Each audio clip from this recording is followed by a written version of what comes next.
Our defending, that's more like us. We're much more aggressive in our pressing, much more coordinated. You're playing against a top team with big talent, so you've got to be able to defend well. I thought we did that right from the first minute. When you look at the game after, the 4 goals we concede are all very poor.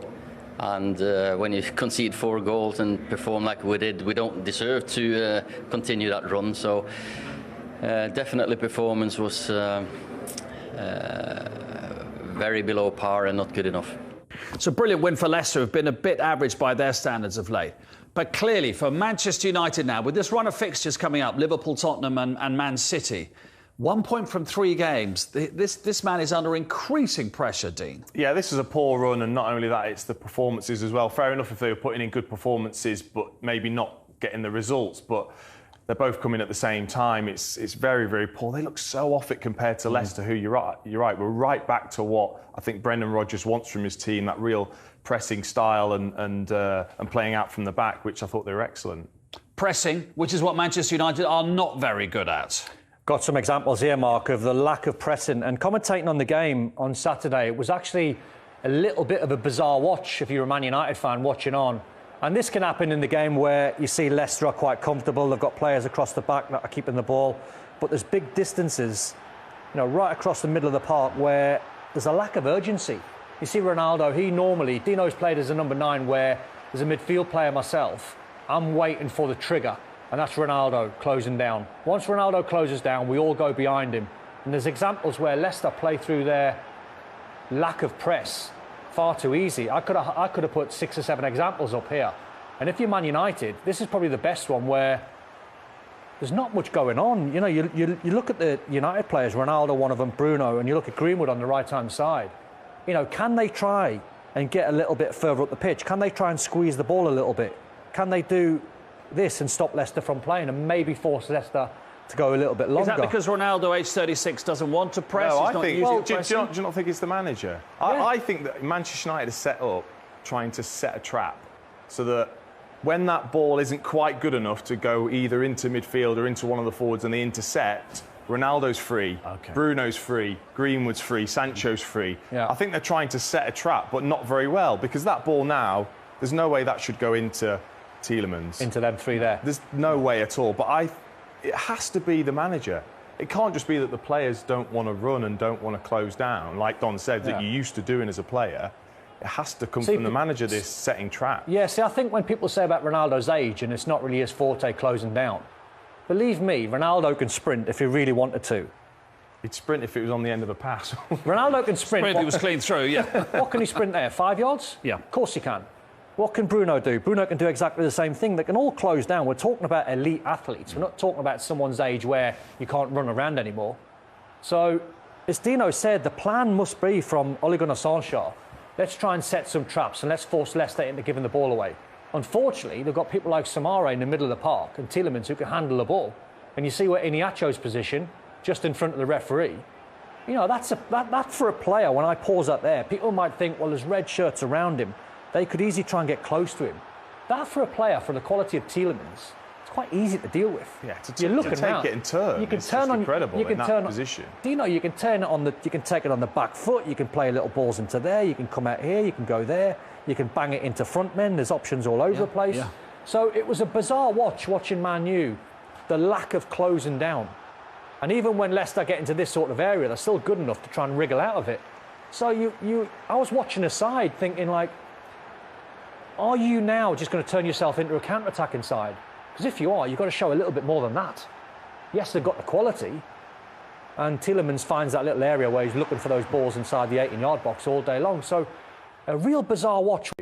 Interpret all that for us, because I know stats sometimes you can get a bit of a blizzard of stats, and you can think, what does that actually mean? So, press sequences, those numbers. It's the fewest presses in. But what is is there a number which is good in inverted commas? Is there sort of an average number? Do you know what I mean? Just trying to interpret it for people around the world. You wouldn't be too displeased with these sort of numbers. No, and if you look at the game against Everton... And Everton, and maybe they looked at Leicester and think, well, this is the way we want to play.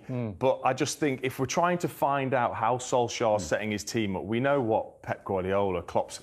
I think everyone's searching. How does he set his team up? What is he saying to his team?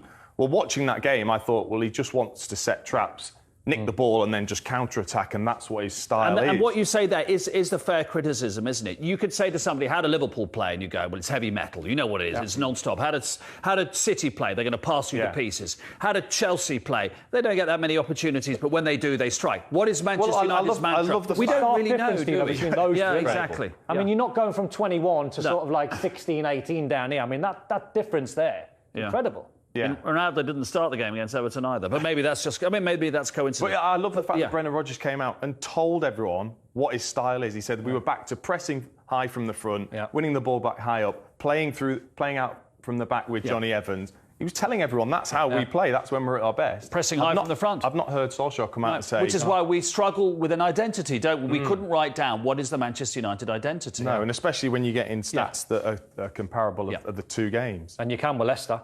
Yes. When you see Tielemans' goal, it's all about Leicester being good and being back to what they are, really. They're a hard-working side. They've got loads of quality.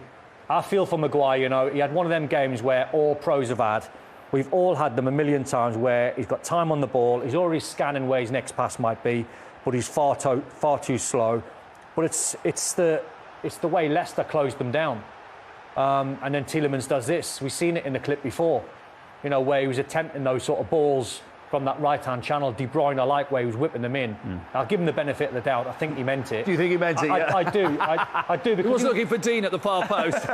Only he knows. Yeah. But that's an example of the quality of Leicester getting back to how they're and what they're good at and putting Man United under pressure. And if that was a case of Man U setting traps for them, well, Leicester done it better in the second half, didn't they? Because they battered Man United in the second half. It was 4 going on 6 or 7. Well, I mean, they got back to 2-2, Man United. A good finish from Rashford. And yet, another ultimate cardinal sin, isn't it? Once you've scored, you're most vulnerable. Keep it tight next 2 minutes. All those cliches. Come here for a point, probably, wouldn't you? United think we'll get away with a point here. Under a minute later, they're behind. Well, this is it, Mark. And, it was a brilliant game to commentate on because you're watching it and it was back and forth, and you think, how have United ended up getting back to 2-2? And then you're watching the game and you go, this is anyone's game now. Who's got the quality? Who's got the energy? The King Power was rocking, by the way. I could not believe the noise when this went in. Mistakes all over the place. Wan-Bissaka takes out his man who could have got a yellow. And it's amazing, Dino, isn't it? Over the years, when you watch defenders in this sort of situation, they all panic and they all go back towards goal and they end up leaving the most important players free.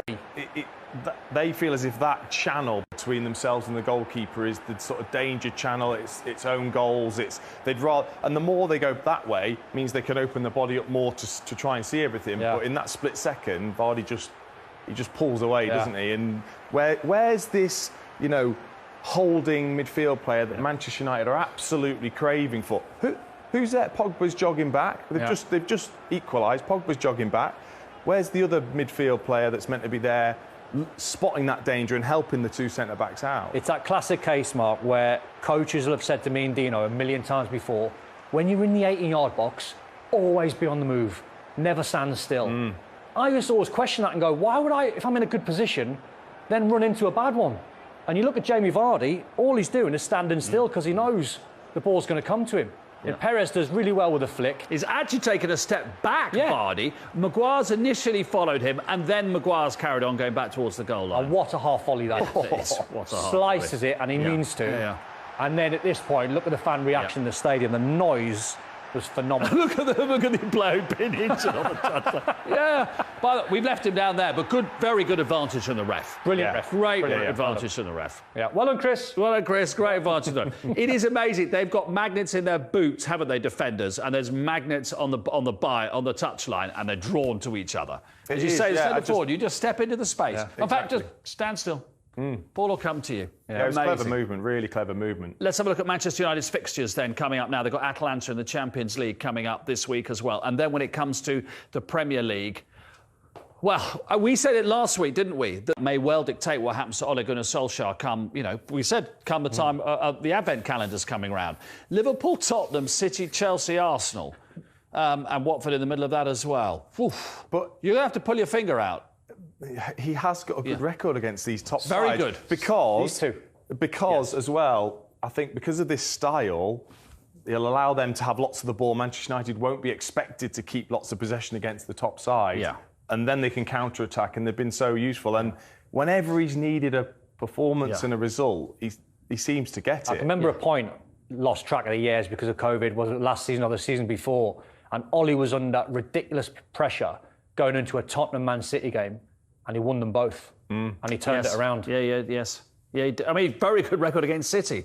Can have to do it again. But we've said it before, it's a team of moments, isn't it? It's a team of individual brilliance. It's not a win, by and large, which is the result of a structure and a shape which he thinks, oh, that's why they've beaten them. It's somebody doing something. Yeah, I mean, we can talk as much as we want about the wonderful players and spending X amount on these world-class players as we hear about. If you cannot get them into a structure, really buy into what you're doing, and like Don's just shown, go that extra 2 or 3 yards that we see the other top teams do, then it'll never happen for Manchester United in terms of winning trophies. We will see what happens in the next few weeks. OK, time for a break now. In a few moments, we'll head to Vicarage Road